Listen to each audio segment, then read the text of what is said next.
Hello friends, welcome to Yoga's diary.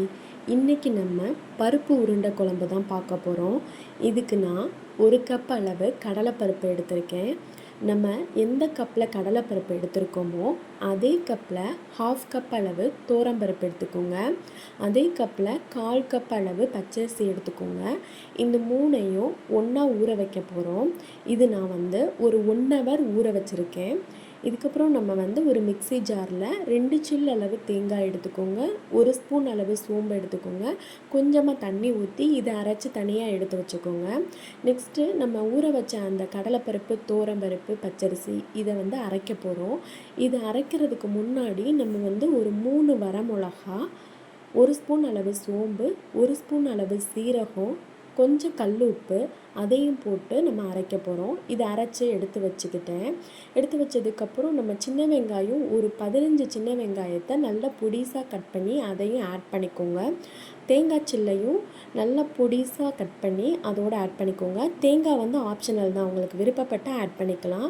இதோடு நம்ம ஒரு கைப்பிடி அளவு கருவேப்பிலை, கொத்தமல்லி இதையும் ஆட் பண்ணிக்க போகிறோம். இதை ஆட் பண்ணதுக்கப்புறம் இது எல்லாத்தையும் நம்ம ஒன்றா சேர்த்து பால் மாதிரி நம்ம சின்ன சின்னதாக உருட்டி இட்லி சட்டியில் வேக வைக்க போகிறோம். இதுக்காக நான் ஒரு இட்லி தட்டில் பால் மாதிரி உருட்டி எடுத்து வச்சுருக்கேன்.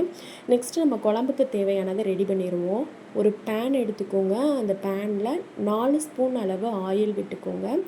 ஆயில் விட்டதுக்கப்புறம் 1/2 ஸ்பூன் அளவு வெந்தயம், 1 ஸ்பூன் அளவு சோம்பு, 1 ஸ்பூன் அளவு சீரகம், கொஞ்சம் கடுகு இதையும் ஆட் பண்ணி பொரிஞ்சு வந்ததுக்கப்புறம் ஒரு பெரிய வெங்காயம் அல்லது கொஞ்சம் சின்ன வெங்காயத்தை அதோடு ஆட் பண்ணிக்கோங்க. கருவேப்பிலையும் போட்டு தாளித்ததுக்கப்புறம் 2 தக்காளியை கட் பண்ணி வச்சுருக்கேன், அதையும் ஆட் பண்ண போகிறோம்.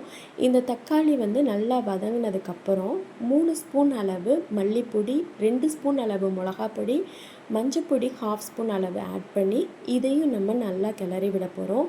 விட்டதுக்கப்புறம் ஒரு பெரிய நெல்லிக்காய் அளவு புளியை ஊற வச்சுருந்தேன், அதையும் நம்ம இதோட ஆட் பண்ணுறோம். ஆட் பண்ணதுக்கப்புறம் தேவையான அளவு நீங்கள் தண்ணி ஊற்றிக்கோங்க. அப்புறம் நம்ம ஏற்கனவே அரைச்சி வச்ச அந்த தேங்காய், சோம்பு அதோடு ஆட் பண்ணிக்கோங்க. இது நல்லா கொதித்து வரட்டும். ஒரு 10 நிமிஷம் கொதிக்கட்டும். அது வரைக்கும் நம்ம மூடி வச்சுருவோம்.